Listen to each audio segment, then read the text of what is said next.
Hello दोस्तों, कैसे हो। स्वागत है आप सभी का हमारा SK electric world YouTube channel में। मेरा नाम है शुभम गढ़ाई, आप देख रहे हैं हमारा यूट्यूब चैनल। तो दोस्तों आज हमारे पास ये एक हायर कंपनी की पीसीबी थी, आउटडोर यूनिट की और इंडोर यूनिट की, जो कि महाराष्ट्र से आई थी। तो मैंने इस पे रिपेयरिंग पे वीडियो ऑलरेडी बना रखी है, लिंक डिस्क्रिप्शन में मिल जाएगा आपको, जाके आप वहां से जो है इस वीडियो को देख सकते हैं कंप्लीट। प्लस दोस्तों आज मैं छोटी सी एक जानकारी देना चाहता हूँ इस प्रोसेसर के बारे में, क्योंकि इसका जो ये प्रोसेसर है, मेन आईसी है, एक ऐसी चीज है कि इसके बिना ये पीसीबी खत्म है। ठीक है, वो क्यों आप इस वीडियो में आगे जानेंगे। वो इसलिए खत्म है, वो आपको मैं समझाऊंगा। इसके अंदर सबसे पहले मैं आपको कंपोनेंट बता देता हूँ कौन से कहाँ पे लगे हुए हैं। ठीक है, एक बार वैसे बता रहा हूँ, फिर मैं जो है कैमरे को नजदीक करके एक एक कंपोनेंट के बारे में बताऊंगा कि ये पीसीबी किस तरह से खतरनाक है और ये इस मेन प्रोसेसर का ही इसमें सबसे ज्यादा काम क्यों है। तो सबसे पहले देखेंगे कि इस पीसीबी के अंदर सबसे कम कंपोनेंट लगे हुए हैं। इसके अंदर बहुत कम ही कंपोनेंट है, मतलब नाम मात्र के। आम पीसीबी को देखेंगे तो बहुत ज्यादा कंपोनेंट होता है। और पीछे की तरफ से मैं आपको दिखाऊं तो इसमें ऐसा कुछ नहीं है, नॉर्मल सिर्फ प्रिंट ही है, बाकी पीछे आईसी वगैरह जो है बहुत कम है। ठीक है, तो आज हम बात करेंगे इसके अंदर जितनी आईसीआं लगी हुई हैं, प्रोसेसर लगा हुआ है इसका, उसके बारे में बात करेंगे, आपको थोड़ी जानकारी दूंगा, ताकि इन फ्यूचर जब भी आप इस पीसीबी को रिपेयर करें तो कोई भी फॉल्ट आए आप झट से उसे समझ जाएं और आपको पता चल जाए कि ये फॉल्ट किसकी वजह से हो सकता है। अगर वो फॉल्ट होगा, जो फॉल्ट मैं आपको बताऊंगा, अगर वो फॉल्ट आपको इस पीसीबी के अंदर मिले या आपको लगे तो समझो ये पीसीबी खराब है, आपको ये प्रोसेसर खराब है, नया ही डालना पड़ेगा, कोई सोल्यूशन नहीं है।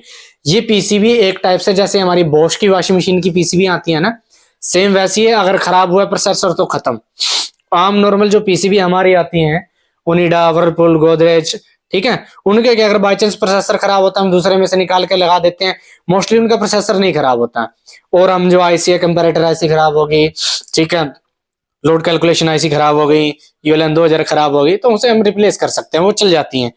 इसके अंदर क्या है, पूरा काम जो इस पीसीबी के अंदर जो इस प्रोसेसर के थ्रू कराया गया है।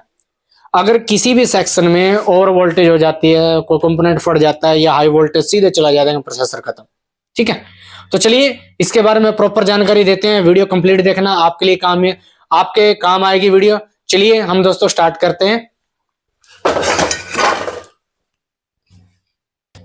तो दोस्तों इस पीसीबी का दिखने में ऐसा जो है इंटरफेस है।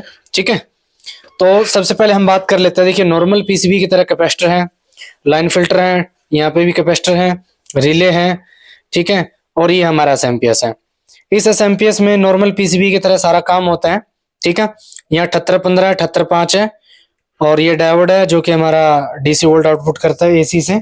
ठीक है, और यहाँ पे हमारी आईसी लगी हुई है इसके अंदर। इस आईसी का मैं नंबर बता देता हूँ, बाई चांस अगर ये कभी आईसी फट जाती है, ठीक है, तो हमें नहीं मिलती, तो इसका नंबर हमें पता रहेगा। क्योंकि दोस्तों मैं भी काम करता हूँ, तो इन फ्यूचर मेरे भी काम आएगी, मैं वीडियो देख के दोबारा से इस आईसी को जो है लगा सकता हूँ। तो मैं लेंस ढूंढ लेता हूँ। तो दोस्तों ये है हमारा लेंस, ठीक है, इससे हम नंबर देख रहे हैं। तो इसका नंबर जो है दोस्तों, इसका नंबर है 3AR, ये है, मैं देख लेता हूँ एक बार, 3AR 280 VJZ। ठीक है, 3AR 280 VJZ। तो दोस्तों ये इस आईसी का नंबर है। बाई चांस कभी ये खराब हो जाती है, हमारे पास पीसीबी ऐसी डेड आ जाती है, ठीक है, तो हम इस आईसी को लगा सकते हैं। मैंने आपको नंबर बता दिए हैं, 2 बार रिपीट किए हैं। तो अब मैं इसकी मेन मुद्दे पे बात पे आता हूँ। ठीक है, इसमें दोस्तों क्या है, हमारे नॉर्मल पीसीबी के अंदर क्या आता है, लोड कैलकुलेशन के लिए, हमारा एसी का पूरी पीसीबी का लोड कैलकुलेट के लिए, एम्पेयर का आईपीएम का लोड कैलकुलेट करने के लिए जो है अलग से सारा सिस्टम लगा रहता है। कम्युनिकेशन के लिए अलग सर्किट बना रहता है, बना हुआ तो इसमें भी है कम्युनिकेशन के लिए, पर इसका थोड़ा डिफरेंट है। और इसमें यहाँ पे एक एलईडी यहाँ पे लगी रहती है, एक एलईडी यहाँ पे लगी रहती है। अब इसका जो है मेन प्रोसेसर यहाँ दे रखा है। इन्होंने अभी क्या किया, इसके अंदर हर चीज का कंपैरेटर, एसी वोल्ट को सेंस करना, डीसी वोल्ट को सेंस करना, ठीक है, और तुम्हारा पीएफसी सेक्शन, जितना भी इसका कंट्रोल सिस्टम था आपका, ठीक है, और तुम्हारा जो रिले का सेक्शन हो गया, जितना भी इसके अंदर सेक्शन है दोस्तों, वो सारा सेक्शन जो है इस माइक्रो कंट्रोलर के अंदर दे दिए इन्होंने। अब बाय चांस क्या हुआ, जैसे हमें एसी वोल्ट सेंस करना है, अगर एसी वोल्ट में कोई दिक्कत हुई, कोई प्रिंट फटा या सर्किट फटा, तो सीधा इसके अंदर वोल्टेज आएंगी और ये माइक्रो कंट्रोलर खत्म, रिपेयर होने का कोई चांस नहीं। नॉर्मल हमारी पीसीबी के अंदर क्या आता है, उनके अंदर जो है कंपैरेटर लगे रहते हैं अलग अलग, ठीक है। वो क्या करते हैं, हमारे वोल्टेज जो सेंस करते हैं, ठीक है। जैसे ये मेरे पास एलजी की पीसीबी पड़ी है, अब इसके अंदर देखिए अलग अलग कंपैरेटर लगे हुए हैं, यहाँ पे लगा हुआ है, और इसका भी जो है सेम सिस्टम का रखा है। एक यहाँ पे था इसका, ठीक है, यहाँ पे इसमें बहुत कम है, मतलब जो और पीसीबी है जैसे हमारी नॉर्मल जो इन्वर्टर टेक्नोलॉजी में, मतलब जिसे हम यूनिवर्सल बोल सकते हैं, जैसे ये रही, ठीक है, ये ओनिडा सब में आती है। तो इसमें देखिए, जैसे इसमें देखिए ये कंपैरेटर अलग से लगे हुए हैं, दो यहाँ पे लगे हुए हैं, ठीक है। ये यहाँ पे ई प्रोम लगा हुआ है इसका, यहाँ पे भी एक हमारा ये कंपैरेटर की तरह ही काम करती है आईसी, ठीक है। पीछे कुछ है नहीं। तो जैसे इसमें कंपैरेटर लगे हैं और इसमें बहुत बढ़िया जो है सेफ्टी सिस्टम दिया हुआ है, इस पीसीबी में ऐसा कुछ नहीं है। ये सारा कुछ एसी डीसी वोल्ट यही सेंस करती है, सारा सेंस करती है, ठीक है। यहाँ आईपीएम के लिए इन्होंने एक कंपैरेटर यहाँ लगा रखा है, और एक शंट यहाँ पे लगी हुई है जो हमारे पीएफसी सर्किट के लिए, एक यहाँ पे लगा रखा है कंपैरेटर इन्होंने, बस। इसके अलावा और कोई कंपैरेटर नहीं है इसके अंदर जो इसको सेफ्टी पर्पज के लिए रखे, बस मेन प्रोसेसर ही है जिससे सारा काम हो रहा है। और ये देख लीजिए एक आईसी ये लगी है, बस ये रिले को ऑन वगैरह करने के लिए है। और दूसरी दोस्तों एक चीज इसमें सबसे बड़ी है, क्या सिस्टम है इसके अंदर, इसके अंदर आपके पास ऐसा कोई फॉल्ट आता है कि कंप्रेसर थोड़ी देर चलता है और बंद हो जाता है, और आपने कंपैरेटर चेंज करके देख लिए, तो भाई सीधा इसका जो मेन प्रोसेसर गया, इसको आपको जो है पीसीबी ही चेंज करनी पड़ेगी, इसका कोई सोल्यूशन नहीं है। क्योंकि इस कंडीशन में होता ही यही है, मोस्टली मेरे पास जो फॉल्ट आते हैं यही फॉल्ट होता है, उसके बाद पीसीबी ही चेंज करने से जो है समस्या का हल हो पाता है। अभी मैं बात करता हूँ इसका कम्युनिकेशन की। अगर मैं आपको कम्युनिकेशन की लाइन दिखाऊं इस साइड की, एक बार देखिए, प्रिंट जब तक हमें ट्रेस नहीं होंगे तब तक हम जो है किसी भी चीज को समझ नहीं पाते हैं। तो देखिए यहाँ पे जो हमारा जो ये बैंक बना हुआ है, इसका जो हमारा कम्युनिकेशन की जो वोल्टेज बनती है उसका पावर बैंक है ये। तो यहाँ से ये कम्युनिकेशन की हमारी सप्लाई गई, देखिए इस लाइन से होती हुई, और यहाँ नीचे ड्रॉप कर दी गई और सीधा हमारे प्रोसेसर पे गई हुई है, ठीक है।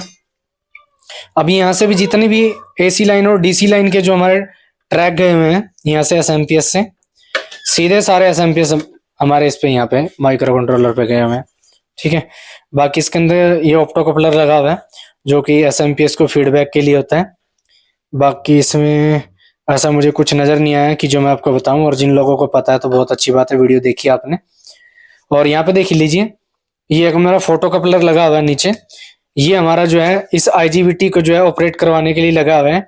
ये आईजीबीटी को जो है स्विचिंग करता है और जो हमारा पीएफसी सर्किट ऑन होता है। ये फोटो कपलर तब काम करते हैं जब हमारे वोल्टेज कम आते हैं पीछे से, ठीक है।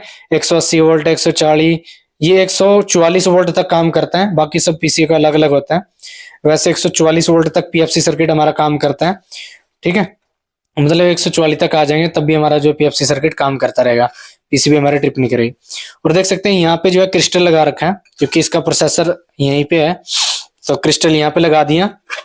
और रही बात अब इस आईसी की जानकारी, ये आईसी जो है हमारी ईप्रोम आईसी है, जो कि इसको जो इसके अंदर प्रोग्राम चल रहा होता है उसे रिमाइंड रखती है और इसे दोबारा बताती रहती है कि भाई हमें उसी जगह से चलना है।